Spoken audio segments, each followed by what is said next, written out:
Assalamualaikum warahmatullahi wabarakatuh. Perkenalkan nama saya Rifadama Eflinsi dengan NIM 24041200050 dari Rombel B kelompok 4. Pada kesempatan hari ini saya ingin mempresentasikan materi tentang keselamatan dan kesehatan kerja atau K3 di laboratorium. Pengertian K3, keselamatan dan kesehatan kerja atau K3 merupakan sistem perlindungan yang dirancang untuk menjamin keamanan, kesehatan, dan keselamatan setiap orang yang bekerja atau melakukan kegiatan di suatu tempat kerja termasuk laboratorium. K3 tidak hanya bertujuan mengurangi kecelakaan, tetapi juga menciptakan budaya kerja yang disiplin, bertanggung jawab, dan sadar risiko. Tujuan dan manfaat K3. Tujuan utama K3 yang pertama yaitu mencegah kecelakaan kerja, yang kedua mencegah penyakit akibat kerja, yang ketiga melindungi peralatan dan fasilitas laboratorium, yang keempat menjamin kelancaran proses praktikum dan penelitian. Selanjutnya ada manfaat penerapan K3. Yang pertama mengurangi kerugian akibat kecelakaan, yang kedua meningkatkan rasa aman dan nyaman saat bekerja, yang ketiga, meningkatkan produktivitas dan kualitas kerja. Selanjutnya ada potensi bahaya di laboratorium. Laboratorium memiliki berbagai sumber resiko, di antara lainnya ada bahaya kimia yang meliputi paparan zat beracun, korosif, mudah terbakar atau reaktif. Selanjutnya ada bahaya fisik seperti suhu tinggi, listrik, tekanan tinggi, dan radiasi. Selanjutnya ada bahaya biologis meliputi mikroorganisme patogen atau limbah biologis. Dan yang terakhir ada bahaya mekanik yang meliputi pecahan kaca, alat tajam, dan alat berputar. Setiap penggunaan laboratorium harus mampu mengidentifikasi potensi bahaya sebelum memulai praktikum. Selanjutnya ada simbol bahaya bahan kimia. Yang pertama ada eksplosif, mudah meledak, zat yang mudah meledak karena panas, guncangan, atau gesekan. Selanjutnya ada oxidizing, pengoksidasi, melepaskan oksigen yang memicu kebakaran hebat. Selanjutnya ada extremely flammable, sangat mudah terbakar karena titik nyalanya sangat rendah dan titik didihnya juga rendah. Selanjutnya ada korosif, merusak jaringan kulit dan mengikis logam. Selanjutnya ada dangerous for the environment. Ini bahaya untuk lingkungan, dapat merusak ekosistem, terutama ekosistem air dan tanah. Selanjutnya ada harmful, berbahaya karena dapat beresiko bagi kesehatan jika terhirup atau tertelan. Selanjutnya ada highly flammable, mudah terbakar karena mudah terbakar pada suhu ruangan yang normal. Selanjutnya ada toksik, beracun karena dapat menyebabkan sakit parah jika masuk ke dalam tubuh. Selanjutnya ada iritan, menyebabkan gatal, kemerahan, atau peradangan. Yang terakhir ada very toxic, yaitu sangat berbahaya, eh, fatal atau menyebabkan sakit parah jika masuk ke dalam tubuh. Selanjutnya ada peralatan laboratorium yang biasanya digunakan. Yang pertama, pada gambar ini ada karet penghisap pipet yang fungsinya untuk menyedot larutan ke dalam pipet agar lebih aman dan tidak menggunakan mulut. Kemudian ada batang pengaduk kaca digunakan untuk mengaduk larutan supaya tercampur merata. Selanjutnya ada buret, alat yang digunakan untuk mengukur dan meneteskan larutan dengan sangat teliti.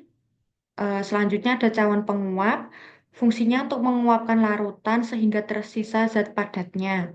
Berikutnya ada gelas ukur, digunakan untuk mengukur volume cairan.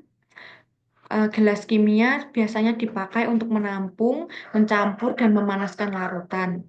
Selanjutnya ada labu Erlenmeyer.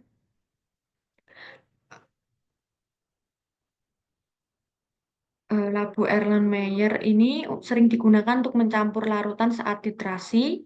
Selanjutnya juga ada labu ukur, fungsinya untuk membuat larutan dengan volume yang sangat tepat. Lalu ada corong kaca, digunakan untuk membantu menuangkan cairan agar tidak tumpah. Lalu ada statif and clamp, ini untuk menjepit dan menahan alat seperti bulat agar berdiri tegak. Lalu ada kaki tiga digunakan saat penyangga saat pemanasan. Lalu ada rak tabung reaksi digunakan untuk meletakkan tabung reaksi. Terus ini penjepit tabung reaksi untuk memegang tabung saat dipanaskan. Kemudian pipet tetes untuk mengambil larutan dalam jumlah yang kecil. Selanjutnya termometer untuk mengukur suhu. Yang terakhir ada spatula atau sendok kimia untuk mengambil bahan kimia yang berbentuk padat.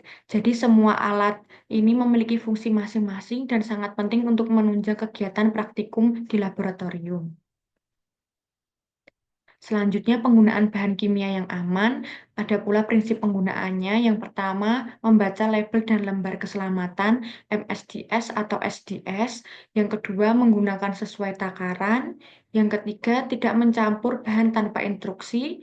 Yang keempat, menggunakan lemari asam untuk bahan beruap. Yang kelima, tidak menyentuh bahan secara langsung, karena kesalahan penggunaan dapat menyebabkan reaksi yang berbahaya. Selanjutnya ada penyimpanan bahan kimia.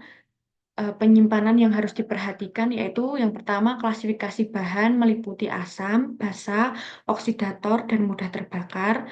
Yang kedua, wadah tertutup rapat dan berlabel jelas. Yang ketiga, disimpan di tempat yang sejuk dan berventilasi baik. Dan yang terakhir, ada bahan yang tidak kompatibel dipisahkan. Tujuannya untuk mencegah reaksi spontan dan kebakaran. Selanjutnya ada simbol keselamatan laboratorium. Di sini di laboratorium wajib menggunakan jas. Terus yang kedua ini tidak boleh menggunakan alas yang terbuka di area laboratorium. Lalu tidak boleh makan dan minum di area laboratorium. Dan yang terakhir wajib memperhatikan simbol-simbol di laboratorium. Selanjutnya ada alat pelindung diri atau APD. Pada gambar kelima ini ada gambar pelindung diri atau APD. Yang pertama ada kacamata laboratorium yang berfungsi melindungi mata dari percikan bahan kimia. Yang kemudian ada jas laboratorium digunakan untuk melindungi pakaian dan kulit dari tumpahan zat kimia. Yang selanjutnya ada sarung tangan tahan kimia untuk melindungi tangan dari bahan yang berbahaya. Selanjutnya ada sepatu tertutup untuk melindungi kaki dari pecahan kaca atau tumpahan bahan kimia. Yang terakhir ada masker pelindung digunakan untuk melindungi dari pernapasan dari uap atau gas yang berbahaya. Dengan menggunakan APD, kita bisa meminimalkan risiko kecelakaan saat praktikum. Selanjutnya ada alat keselamatan kerja, ada pemadam api yang digunakan untuk memadamkan api jika terjadi kebakaran. Kemudian ada kotak P3K yang berisi pertolongan pertama jika terjadi luka atau kecelakaan ringan. Lalu ada pancuran darurat digunakan untuk tubuh yang terkena bahan kimia berbahaya agar bisa langsung dibilas. Lalu ada alat pencuci mata yang digunakan untuk membilas mata jika terkena percikan bahan kimia, dan yang terakhir ada alat pelindung panas digunakan untuk melindungi diri dari suhu tinggi atau percikan api. Alat-alat ini sangat penting karena keselamatan ini adalah hal utama saat bekerja di laboratorium. Selanjutnya, upaya pencegahan yang dapat dilakukan yaitu yang pertama dengan menggunakan APD secara lengkap, yang kedua mematuhi SOP, yang ketiga tidak bercanda atau bermain di laboratorium, yang keempat menjaga kebersihan area kerja, dan yang terakhir melaporkan potensi bahaya. Budaya keselamatan harus dibangun secara konsisten. Selanjutnya ada penanganan kecelakaan. Jika terjadi kecelakaan seperti mata terkena bahan, kita harus langsung membilas minimal 15 menit. Yang kedua, kulit terkena bahan, langsung melepaskan pakaian yang terkontaminasi dan langsung membilasnya. Yang ketiga, kebakaran kecil, gunakan apar. Yang keempat, luka akibat pecahan kaca, langsung membersihkan dengan alat bantu dan memberi pertolongan pertama. Yang kelima, segera laporkan kepada pengawas laboratorium. Penanganan yang cepat dapat mencegah cedera yang lebih parah. Jadi kesimpulan dari presentasi saya ini, keselamatan dan kesehatan kerja di laboratorium merupakan tanggung jawab bersama. Dengan memahami potensi bahaya, simbol keselamatan, penggunaan APD, serta prosedur penggunaan dan penyimpanan bahan kimia, resiko kecelakaan dapat diminimalkan secara optimal. Ketiga, bukan sekedar aturan, tetapi kebutuhan untuk menjaga keselamatan diri sendiri dan orang lain. Sekian presentasi dari saya. Terima kasih. Wassalamualaikum warahmatullahi wabarakatuh.